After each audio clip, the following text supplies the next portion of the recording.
Hey, remember during COVID when the voters authorized the government to light a whole pile of taxpayer money on fire? Yeah, me neither. Well, would it surprise you to learn that the federal government sent an inconceivable amount of your tax money to a PR firm to promote a specific COVID narrative? Well, probably not, I suppose, if you realize that Washington is beholden to multi-billion-dollar corporations, their lobbying groups, and other special interests. We taxpayers are really just the big ATM. So September 2020, Health and Human Services contracted with a Virginia-based marketing group called Fors-Marsh, and they were to write the script that would shape public behavior around massive lockdowns, vaccinations, masking, social distancing, all of that. Massive government control through fear-based marketing was a strategy to promote as much uptake of vaccinations as possible. That's what the marketers call it, uptake. Now, I said inconceivable amount of money earlier, right? Well, that's to you and me. We who live in the real world of earning, saving, budgeting, etc. I mean, DC politician monopoly money is a whole different story. They're using other people's money, yours and mine. But how much money are we really talking here? Well, let's play the how little regard does the government have for the taxpayer game. I'll start a shopping list. You stop me when you think the selection equals what the government paid the PR firm. Maybe a dozen MRI machines? Nah, that's kid stuff. Yeah, you're right. Or how about 50 of these planted in your backyard? You'll probably need a bigger yard. 150 billion? They spent that much? Yeah, but we're not even getting close yet, guys. Keep going. All right, let's try 80 Bell Jet Ranger helicopters at about $2.5 million apiece. We're getting closer, but we're not there yet. 3 Lockheed Martin F-35 fighter jets at $85 million a pop. That's $255 million.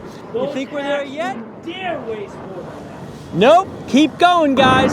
I'm gonna give you the final wrap-up. Mark Zuckerberg's new yacht, $300 million. That must be it, right? Are you freaking kidding me?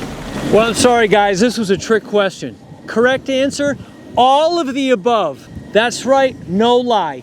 $911 million of your tax money went to the COVID We Can Do This campaign. Geez, you'd think for that kind of dough they'd come up with a flashier name, wouldn't you? It's true, though, the U.S. government became Big Pharma's biggest cheerleader in history. Rah, rah, sis, boom, bah.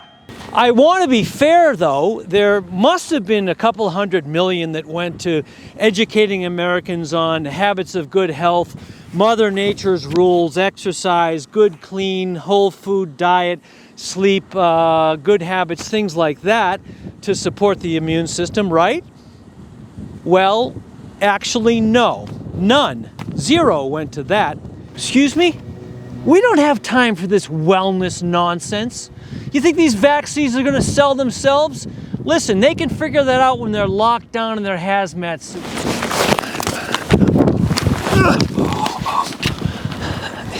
Okay then, well, all right, well, what did we get for our $1 billion then? Well, mandatory masking, 6-foot distancing, no science there, no trajectory change to the pandemic, massive mandates, vaccine promotion left and right, even for children 6 months old. That's the strategy, playing on the fears of parents for their children's health. Do this or you're a bad parent, bullying kind of thing. Did you know, by the way, that the CDC's official schedule for vaccines for children includes COVID-19 vaccine at 6 months, despite the known infinitesimal risk of COVID for this age population? And pharma, government, and media sang their safe and effective tune every chance they got, all backed up by talking head shills spouting nonsense and foolishness about the shots preventing transmission and contraction, neither of which they did. Of course, doctors, celebrities, paid mouthpieces all over the internet cheerily taking their vaxes and trying their best to vax shame you, right? Remember Travis Kelce, Mr. Taylor Swift? He promoted the Pfizer vax, remember that? As a public service. Oh, he was paid $20 million for that as well. So the potential benefits of the vax were incessantly pushed. Interestingly though, never much mention, if any, of known risks like myocarditis increase, especially for young men, anaphylaxis, tinnitus, seizures. Pfizer, before the vax rollout, compiled a list of 1,200 adverse events of special interest. Shockingly, that wasn't made public either. So in 2021, a federal judge ordered that they release those and hundreds of thousands of other pages of internal documents. FDA said, no problem. How's 75 years sound? No lie. The judge said, I don't think so. Make it 8 months. And they're actually back in court as we speak over their non-compliance with that order.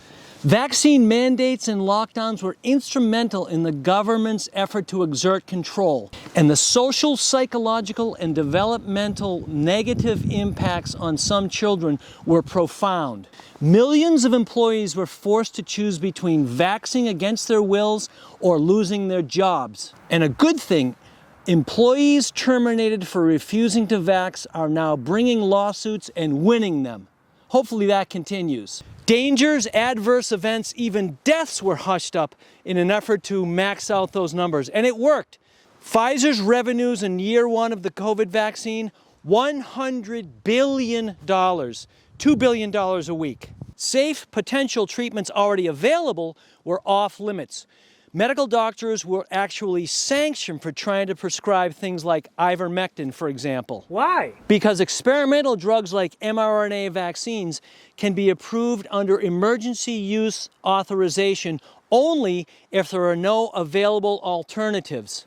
Get it? If treatments already exist, no experimental vaccine, no multi-$100 billion cash cow. We were not told the truth about the power of natural immunity. Essentially, the entire process was denied. In fact, the very definition of natural immunity was changed to support the pharma government narrative. I feel like I need a pulpit for this. Not once in the $900 million propaganda campaign was word one said about getting healthy.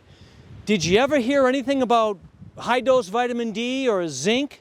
Anything that ran counter to the pharma narrative was labeled what?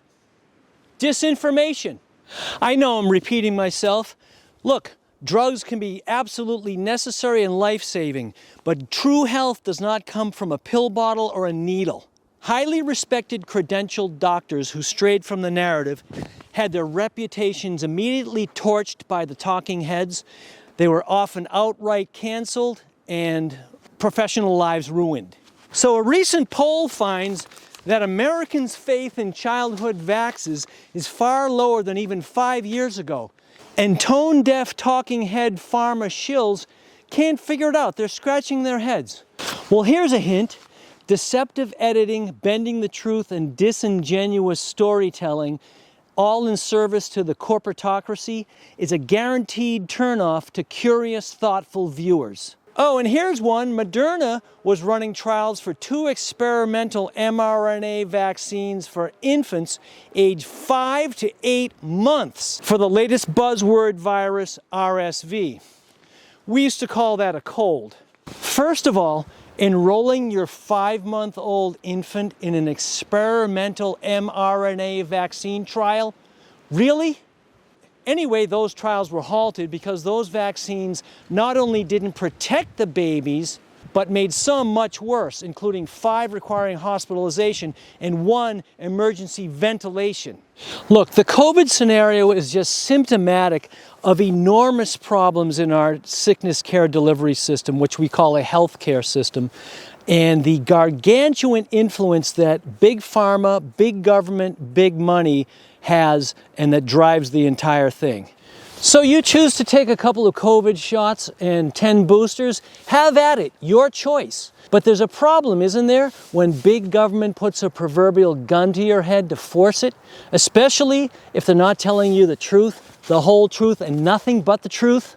Look, America is by far the biggest user of pharmaceuticals in the world, and simultaneously ranks at the very bottom in measures of wellness year after year. Something's wrong with this picture, right? Fresh air, exercise, clean, whole food, anti-inflammatory diet, good sleep, certain targeted nutrients, only way to vibrant health. Mother Nature's rules, not mine. I'm going to leave some links in the description to certain vids I've done all around these topics we discussed today.